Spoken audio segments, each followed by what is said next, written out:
Naquele tempo, disse Jesus: as minhas ovelhas escutam a minha voz, eu as conheço e elas me seguem.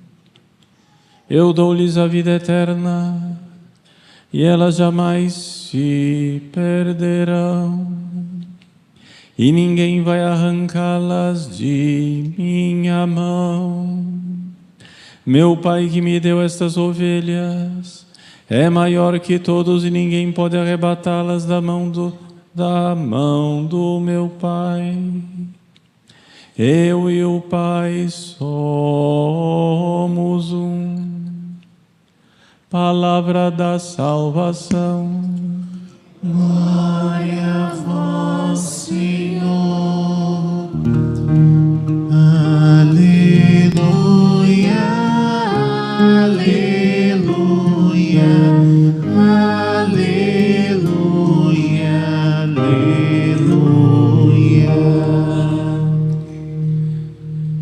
Meus queridos irmãos e irmãs, atualizando um pouco as intenções dessa Santa Missa, nossa consciência, em primeiro lugar, e esse vai ser o tema da homilia, estamos rezando pelo Santo Padre, o Papa Leão XIV. Em segundo lugar, Feliz Dia das Mães.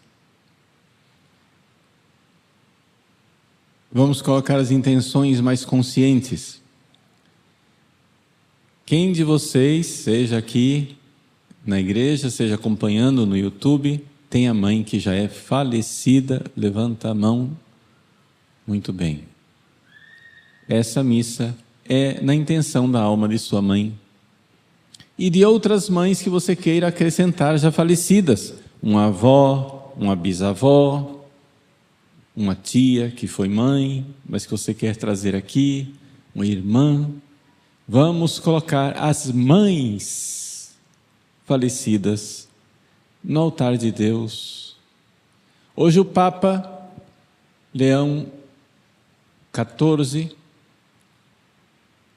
ao falar das mães na Praça de São Pedro, levemente, quem observa bem, nota que ele se emocionou quando falou das mães falecidas. Que graça e que maravilha teria sido se a mãe dele estivesse viva. Difícil um Papa que tem a mãe viva, né? Mas se a mãe dele, para ver o filho lá do céu, ela olha para o filho aqui na terra e diz: nossa, olha onde meu filho chegou. Quem diria? Nesses dias, vendo a entrevista dos irmãos do Papa, um deles diz assim: olha, eu recebi a notícia, mas eu não queria acreditar, porque não era possível. Não era possível, né? Que agora meu irmão é o Papa. Então, celebramos pelas mães falecidas. Celebramos também por você que hoje, por alguma razão, não vai poder dar um abraço na sua mãe, porque sua mãe está longe, né? Em algum lugar, alguma situação que você, por alguma razão, não vai poder encontrá-la. Então, todas as mães que não poderão hoje, por alguma razão, abraçar os seus filhos, vamos rezar por essas mães e por esses filhos, que Deus envie lá um anjo para abraçá-la. Envia seu anjo da guarda lá para abraçar sua mãe, né? Que Deus dê a essas mães muitas graças, as mães que nós não poderemos encontrar no dia de hoje. Também eu gostaria de rezar de forma especial pelas mães que estão aqui na igreja e pelas mães que nos seguem no YouTube. Quem é mãe aqui, levanta a mão. Cadê as mães? Muito bem. Deus as abençoe abundantemente. E é claro, se a sua mãe é viva, se você vai encontrá-la hoje, mas ela não está aqui na igreja, bom, ela também está incluída, então vamos colocar todas as mães, né, que nós trazemos no nosso coração. A Eucaristia alarga, né? Aqui as nossas intenções cobrem uma multidão. Grande alegria. Nós celebramos o domingo do Bom Pastor, quarto domingo do tempo pascal, né? E é uma grande alegria nós termos o primeiro domingo do Papa Leão XIV, nosso pastor. É importante nós entendermos o que é ter um Papa. Então, a breve catequese sobre o Papa, para nós entendermos por que aqui é necessário que nós reconheçamos o Papa e por que é que a nossa salvação depende de nós estarmos em comunhão com Ele. Quando nós vemos o brasão do Papa, todo brasão de Papa tem duas chaves. Uma chave dourada e outra chave prateada. O que são essas duas chaves? Quer dizer o seguinte, que o Papa tem nesta terra, atenção, nesta terra, o Papa não está acima de Deus, ok? Ele não está acima de Jesus Cristo. Ele não está acima da Santíssima Trindade, ele não é o Senhor do céu e da terra, ele não é um Deus, ele é um ministro de Deus, mas é o mais alto e supremo ministro de Deus, ele é o servidor. Como diz o Papa Gregório Magno, São Gregório Magno, servus servorum Dei. Ele é o servo dos servos de Deus. Quer dizer o seguinte, nesta terra não há autoridade acima do Papa. Ponto. A autoridade dele é suprema. Não quer dizer que a vontade do... Porque, atenção aqui, as pessoas confundem, as pessoas ficam até com medo de professar a fé no Papa, porque acham que estão dando poder demais para um ser humano, né? Mas não somos nós que estamos dando poder, foi Jesus quem deu, né, o poder ao Papa.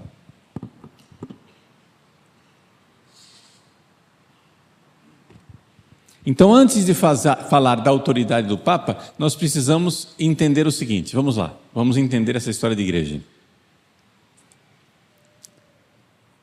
Hoje é dia das mães, vamos partir de uma analogia com as mães. Desde que eu fui concebido no ventre da minha mãe, eu tenho a mesma carga genética, o mesmo DNA, a mesma identidade. Sim ou não? Quando eu era uma única célula no ventre da minha mãe, eu era bem diferente desse adulto careca que está aqui na frente de vocês. Sim ou não? Mas é a mesma pessoa, sim ou não? Houve continuidade. Tem, vamos usar essa palavra aqui, DNA, né? Estou usando um exemplo bem concreto, não poderia falar de metafísica aqui, mas vou falar de uma coisa física, DNA. É a mesma identidade. É a mesma pessoa que está lá desde o ventre da mãe. Mudou, se transformou, cresceu, saiu da barriga, aprendeu a andar, né? Aprendeu a falar. Tudo isso, mas é a mesma identidade. A igreja de Cristo é a mesma, ontem, hoje e sempre. E aquilo que garante esta identidade, né? Uma das coisas que mais garantem essa identidade é a doutrina da fé. Fé e moral. A mesma fé que nós professamos é a fé dos apóstolos. Nós estamos na igreja e nós somos católicos, como católico era São Pedro, como católico era São Paulo, como católico era o Papa Leão XIV citou na sua primeira homilia, Santo Inácio de Antioquia. Como católico era, ele citou na sua primeira aparição em público, Santo Agostinho. Como católico era, ele citou hoje de manhã, vocês estão vendo já que vai ser o Papa dos padres da igreja. Como agostiniano, ele cita os padres da igreja, assim, toda hora tira da manga uma citação dos padres da igreja. Como católico era o Papa São Gregório Magno, que ele citou hoje de manhã, no Regina Coeli. Como católico é Santo Tomás de Aquino, é Santo Inácio, fundador dos jesuítas, Papa Francisco, não é? Como católico é São João Bosco, nós aqui de Cuiabá, os salesianos, católico. Vejam, é a mesma igreja, é o mesmo DNA, é a mesma fé. Eu creio no que cria São Pedro. Eu creio no que cria Santo Inácio de Antioquia e assim por diante, é a mesma fé. Pode ser que não com a mesma clareza em todos os estágios. Por exemplo, quando no século XIX o Papa Pio IX, com a definição infalível, pôs fim ao debate a respeito da Imaculada Conceição de Nossa Senhora, dizendo infalivelmente que Nossa Senhora era imaculada. O que é que aconteceu ali? Aconteceu o seguinte: a igreja sempre creu que Nossa Senhora era imaculada, mas havia nos católicos uma perplexidade teológica, uma dificuldade teológica. Como é possível que ela seja ao mesmo tempo imaculada e ao mesmo tempo salva por Jesus Cristo? Jesus é o Salvador de Maria. Jesus também teve uma mãe que era imaculada. Se ela era imaculada, como é que ela pode ser salva? Se ela foi salva, como é que ela podia ser imaculada? Isso era uma dificuldade. Nós católicos, durante séculos, cremos essas duas coisas ao mesmo tempo, enquanto os teólogos se arrancavam as barbas num debate. O Papa Pio IX pôs fim ao debate, chegou e disse: é isso aqui, pronto, acabou, fica quieto, a nossa fé é essa aqui. Como você vai explicar? Você se vira aí nos 30. Eu vou dar no meu documento aqui uma explicação teológica, mas não é isso que vincula. O que vincula é o que eu estou dizendo, ponto, acabou. Todo católico crê que Nossa Senhora é ao mesmo tempo imaculada e foi ao mesmo tempo salva por Jesus. Assim como a gente crê que Deus é um só e ao mesmo tempo são 3 pessoas. Como que você explica isso? Não precisa explicar, creia, pronto, acabou. Deixa os teólogos explicarem. Vejam, durante 2000 anos nós cremos isso,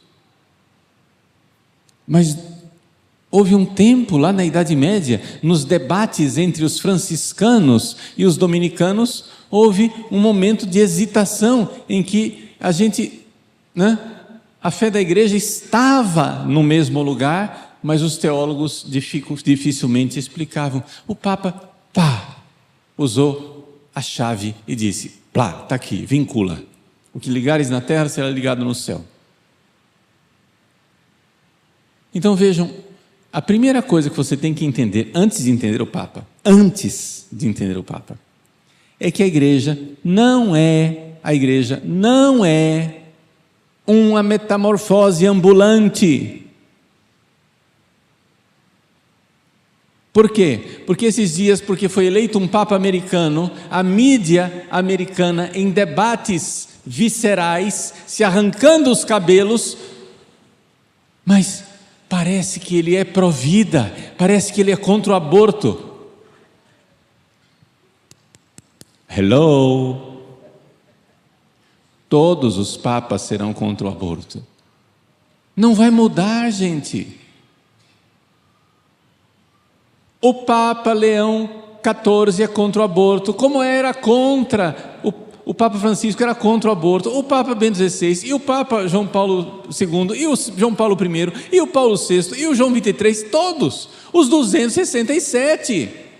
É que as pessoas são tontas e acham que um Papa é Deus criador do céu e da terra. Ele diz, fiat lux, e a luz se faz. que ele diz: não existe mais a gravidade e as coisas param de cair.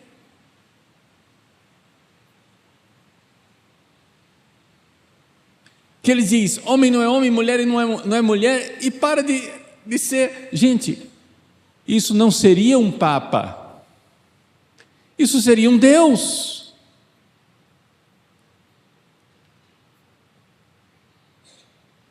Está claro isso? O Papa é a suprema autoridade nesta terra. Mas ele não está acima ele não é a suprema autoridade, ponto. Ele é a suprema autoridade nessa terra. Difícil entender isso? É difícil entender que a suprema autoridade nesta terra não é a suprema autoridade em absoluto. A suprema autoridade é Deus. O Papa é o servo de Deus. Agora, ele está acima dos bispos, acima dos concílios, acima de todos os seres humanos nessa terra. E um concílio ou o colégio dos bispos tem a suprema autoridade? Sim, se o Papa estiver lá. Se o Papa não estiver lá, eles não têm a suprema autoridade. A autoridade que um Papa tem agindo sozinho é idêntica à autoridade que um concílio tem agindo com o Papa. É também suprema autoridade.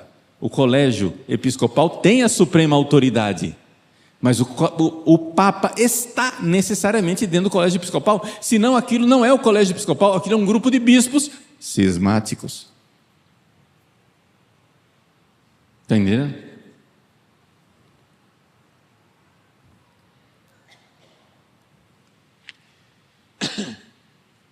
Então, primeira coisa que, vamos lá, ideias claras, senão a gente precisa, senão fica doido.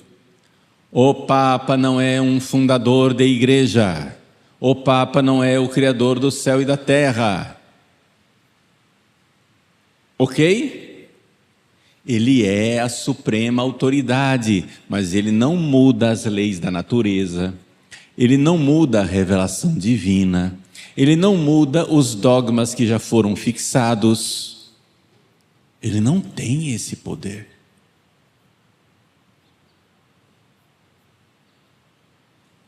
Assim como Deus não pode contradizer a si mesmo,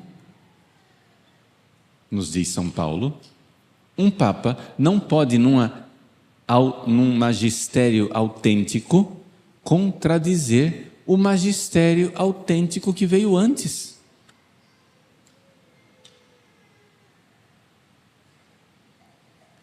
Vejam, então a igreja não é uma metamorfose ambulante, ao mesmo tempo, a igreja não é uma pedra. Então aqui nós temos dois erros extremos. Dos tradicionalistas que acham que a fé da igreja é uma pedra, porque ela é imutável, uma coisa morta. E dos revolucionários que acham que a igreja é como Hegel, uma metamorfose, tese, antítese, síntese, vai mudando. A cada geração é uma fé diferente, é uma igreja diferente, com uma organização diferente, com um jeito diferente, tudo diferente, tudo muda. As duas coisas estão erradas. A igreja é viva, a sua fé é viva e sempre a mesma. Viva é a mesma, viva, como eu sou o mesmo, vivo. Desde que eu estou do ventre da minha mãe até hoje, estou vivo.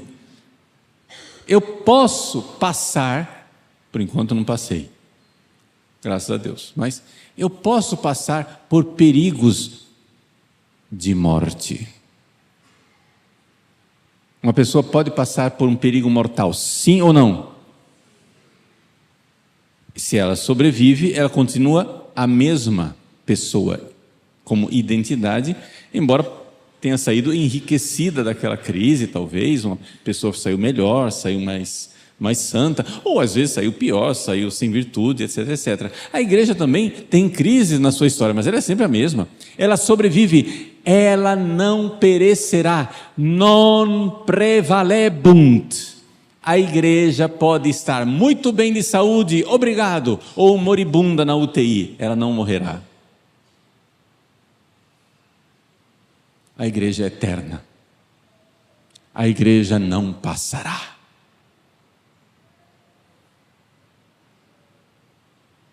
Non prevalebunt. Esta é a fé que nós temos na igreja de Cristo. A igreja de Cristo, ela não é, como dizem os revolucionários, uma metamorfose ambulante, onde tudo muda e tudo é instável, tudo é líquido. A igreja de Cristo não é uma pedra ou uma peça de museu, como dizem os tradicionalistas, onde tudo está fixo, mumificado e inalterável. A igreja é viva, mantém sua identidade. Pode ser que ela passe por períodos maravilhosos em que ela seja esplendorosa, quase um sinal visível do Cristo transfigurado. Pode ser que ela passe por momentos de crise em que ela esteja desfigurada, como o Cristo na cruz. Mas ela não morrerá. Pode ser que passe por momentos em que ela aparentemente esteja morta aos olhos dos homens, aos olhos da carne, esteja moribunda. Mas a igreja de Cristo, nosso Senhor disse: as portas do inferno não prevalecerão. Então, antes de crer no Papa, a gente precisa dar um passo atrás e crer na igreja. A igreja una, santa, católica, apostólica. Professar a fé, pertencer a essa igreja é nosso dever e nossa salvação. Amém? Muito bem. Dito isto, aí nós podemos falar do Papa. Veja como mudou de contexto. Só de dizer, assim, parecia, mas para que o senhor fica chovendo no molhado? É que se a gente não diz isso, uma pessoa incauta fica pensando que o Papa é um negócio absoluto que está pairando no ar aí sozinho. Não, gente, ele é um membro da igreja, ele é a suprema autoridade da igreja visível, mas ele faz parte desse corpo. Está claro?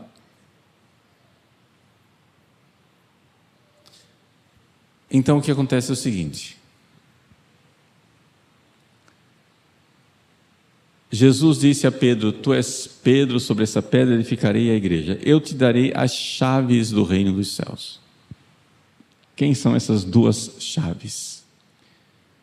Não é? A gente geralmente diz, é uma forma pedagógica de explicar, que o Papa ele tem uma chave dourada, que é o poder magisterial, de que nos momentos de maior necessidade, ele atesta infalivelmente onde está a fé da igreja, quando ele faz declarações ex cátedra. No momento de uma crise protestante, os protestantes dizem: Jesus não está na Eucaristia. O Papa reúne o concílio de Trento e então, usando o poder das chaves, junto com os bispos, mas é o poder do Papa, ele declara a suprema autoridade da igreja, que é o Papa, inadequadamente distinto do colégio dos bispos, como diz o Vaticano II. O Papa então diz: não, Lutero, você está errado. Não, Calvino, você está errado. Não, Zwinglio, você está errado. Jesus está verdadeiramente, consubstancialmente presente nas aparências de pão e de vinho, e isto é a doutrina católica. E quem disser isso, anátema sit, não está não está dentro da igreja, está fora. Isso é uma caridade do Papa. O Papa então, ele exerce esse poder, essa chave, a chave dourada é a chave em que ele pode, em momentos críticos da vida da igreja, usar a chave e definir um dogma.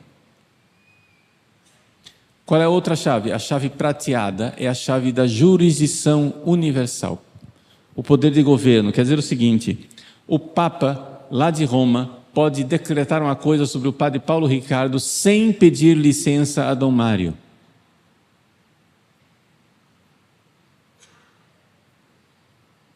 Não quer dizer que o Papa, nesse caso, a chave é prateada, não é dourada. Não quer dizer que o Papa é inerrável. O Papa pode tomar uma decisão jurídica imprudente e errada, mas ele mandou, a água parou, ninguém pode apelar, não tem autoridade superior a ele. Então, para desfazer um erro que essa autoridade do Papa fez, só um outro Papa. Um Papa pode tomar uma decisão errada, Deus me livre, mas pode acontecer. Com o poder da chave da jurisdição, punir quem não devia punir, promover o que não devia promover, mas ele tem autoridade. E eu devo obedecer. Para desfazer isso, só um outro Papa. Eu não posso apelar para um concílio, eu não posso apelar para a conferência episcopal, eu não posso apelar para o meu bispo, eu não posso apelar para ninguém. Não existe autoridade acima do Papa.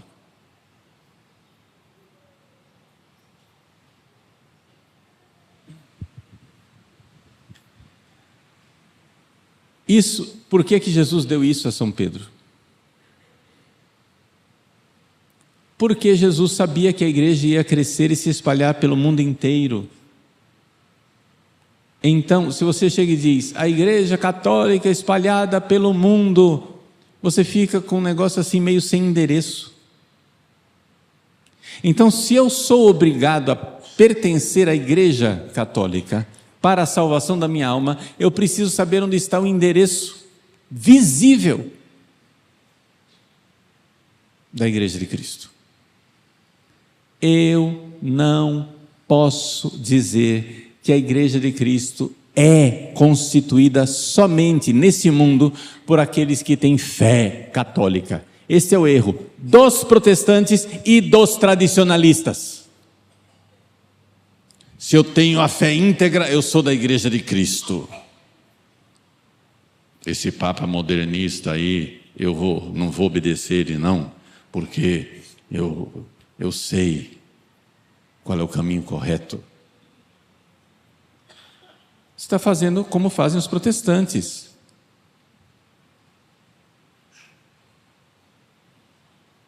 Você está fazendo como fazem os protestantes. Onde a minha fé é o critério, porque eu tenho a fé reta e eu julgo o Papa. E eu digo onde está a igreja. Não. A igreja está onde está Pedro.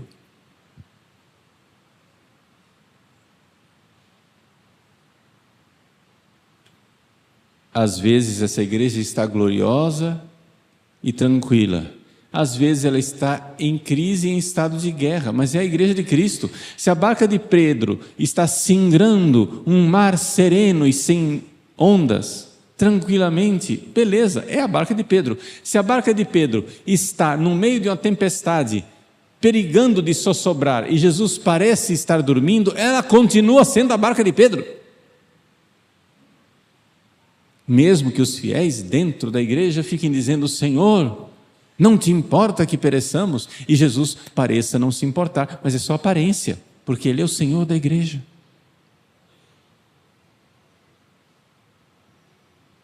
Houve momentos de grande triunfo da fé católica. Houve momentos de grande crise. Houve momentos em que o Papa providencialmente agiu para salvar a identidade da fé dos fiéis. Houve momentos em que o Papa miseravelmente se omitiu.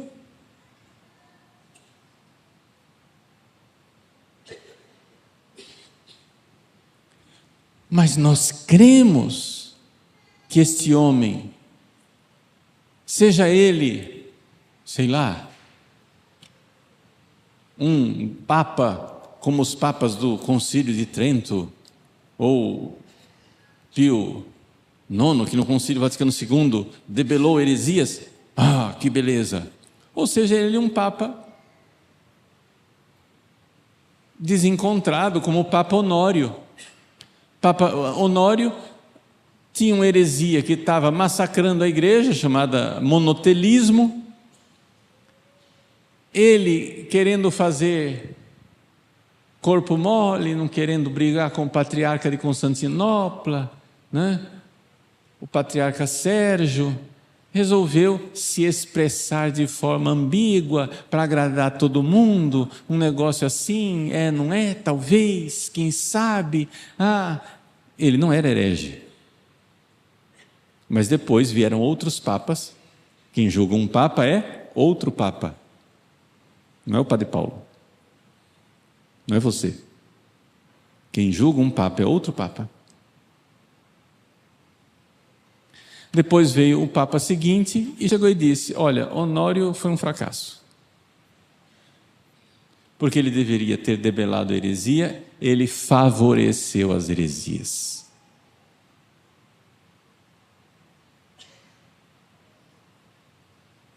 Pronto. Já aconteceu isso. Estou dando exemplos para vocês entenderem que nós cremos em quem é o Papa. Ele tem a suprema autoridade na igreja, que ele use essa suprema autoridade. A chave prateada, prudentemente ou não, não sei, só sei que não posso apelar a outro acima dele. O que eu tenho que fazer, se eu acho que foi injusto, é obedecer, desde que ele, atenção, né? Desde que ele não mande nada contra os mandamentos de Deus. Se um papa me mandar pecar, eu não vou obedecer, está claro isso? Ele não é Deus. Ficou claro lá no início da homilia, sim ou não? Ele não é Deus. Não me mande pecar. Mas se ele me manda um negócio que eu acho que está sendo injusto comigo, não sei o que, etc. Eu acho que não é bem assim, eu não tenho para onde apelar. Eu só posso esperar um outro papa. Porque eu não tenho só autoridade acima dele. Esse é o poder da chave prateada. O poder da chave dourada quer dizer que quando um papa, com o carisma da infalibilidade, diz: a doutrina é esta, pá, acabou, cara. Não tem apelo. Pode acontecer que ele diga onde está a doutrina de forma menos feliz e deixe os católicos meio... Mas como é que eu concilio isso que ele declarou com aquilo outro lá? É como, por exemplo, muitos católicos ficavam pensando: mas como é que eu posso conciliar que Maria é imaculada e que Maria foi salva por Jesus?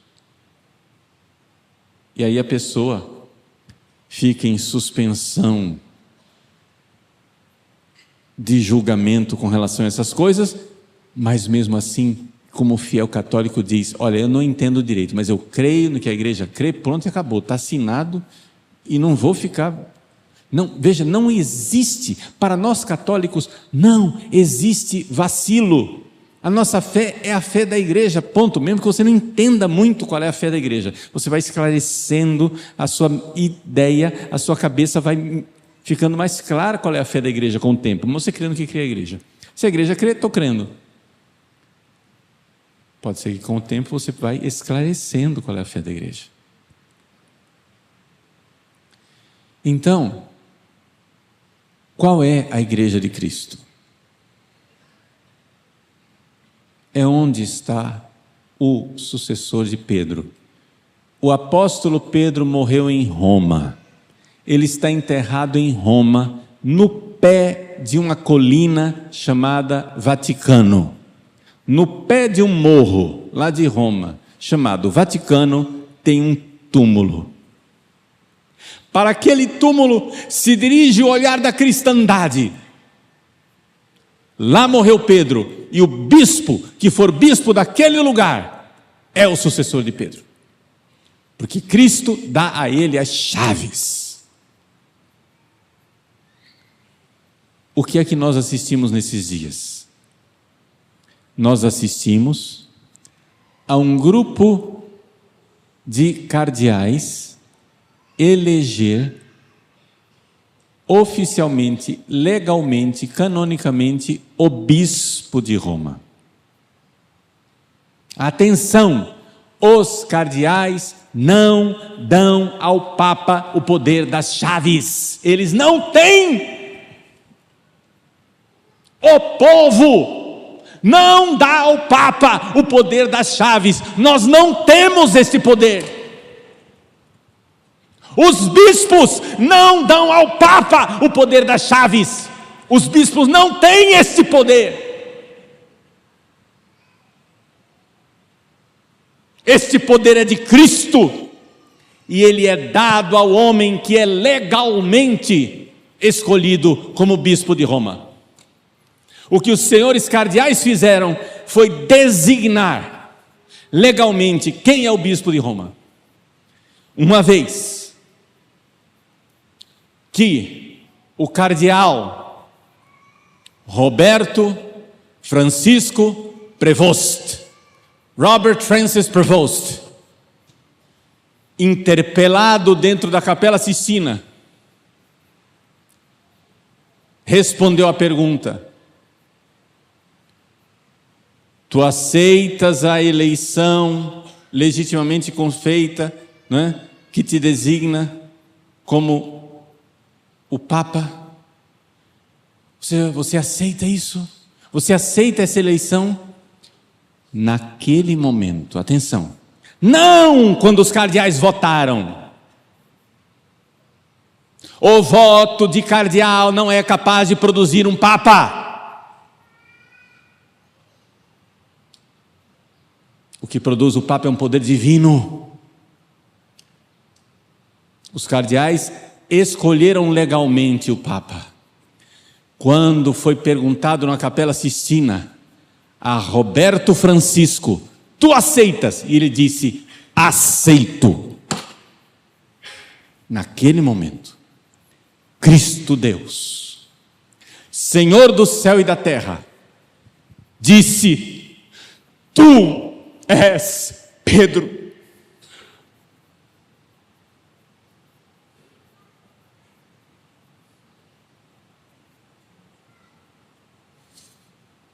Essa é a nossa fé. E a certeza que nós temos que ele é o verdadeiro Papa está no fato de que os cardeais, incontestes, unânimes, todos dizem: é ele que foi eleito. Ah, não gostei. Problema seu, meu bem.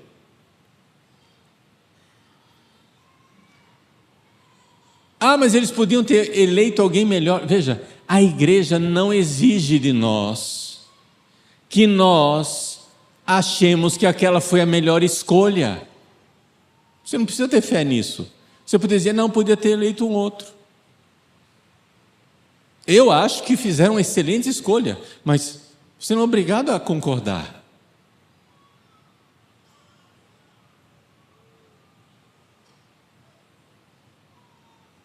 Você podia dizer: podia ter escolhido um melhor. A igreja não exige que você ache que os cardeais escolheram o melhor. Você pode discordar disso. O que você não pode é discordar que ele foi legitimamente eleito, que ele aceitou e que ao aceitar, ele tornou-se a suprema autoridade visível neste mundo, na Igreja Católica. Ele recebeu o poder das chaves.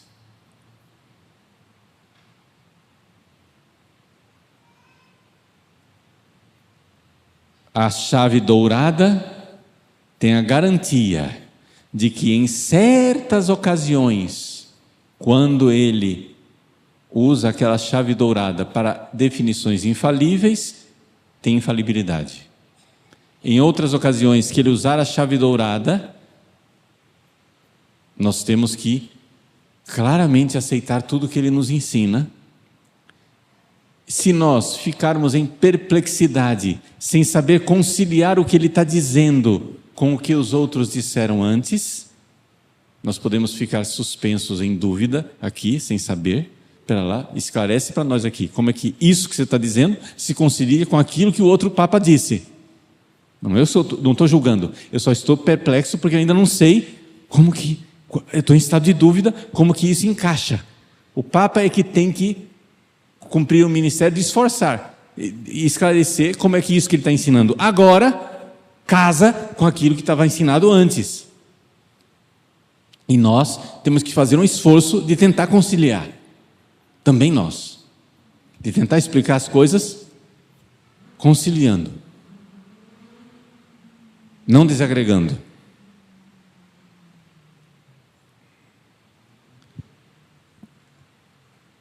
E assim nós cremos que ele também tem esse poder da chave prateada, o poder da suprema jurisdição. Por quê? Porque a igreja não pode ser mantida unida se alguém não tiver a suprema autoridade de uni-la também juridicamente. Senão vira uma casa de confusão. E vira uma confusão.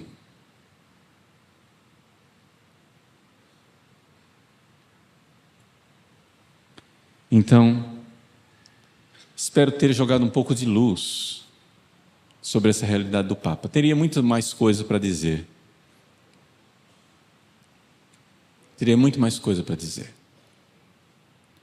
Nós, no meio da tristeza e do luto pela morte do Papa Francisco, agora nos alegramos com a eleição do novo Papa,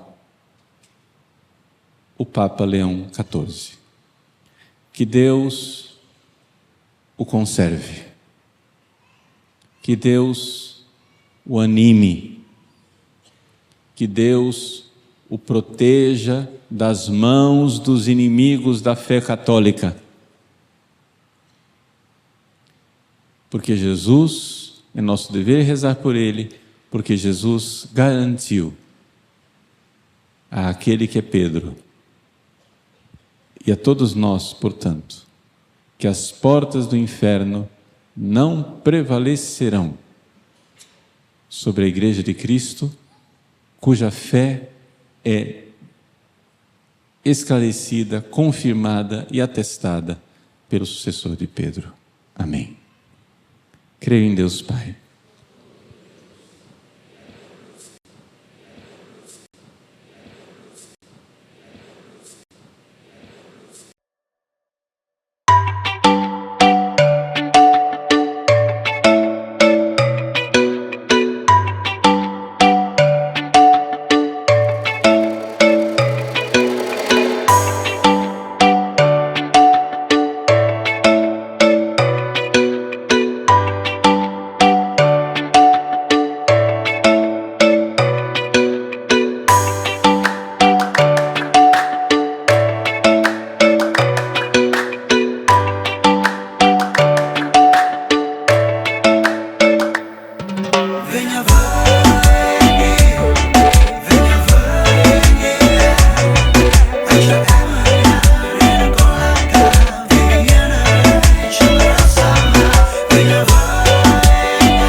chung một nhà điều đó chẳng ngại gần xa. Sóng gió nào cũng sẽ qua, miễn là có em ở đây cùng ta. Năm ngoan nghe anh vỗ về, vừa tuyệt vời không chối chê. I'm lucky man, có được em như lành chung số đề.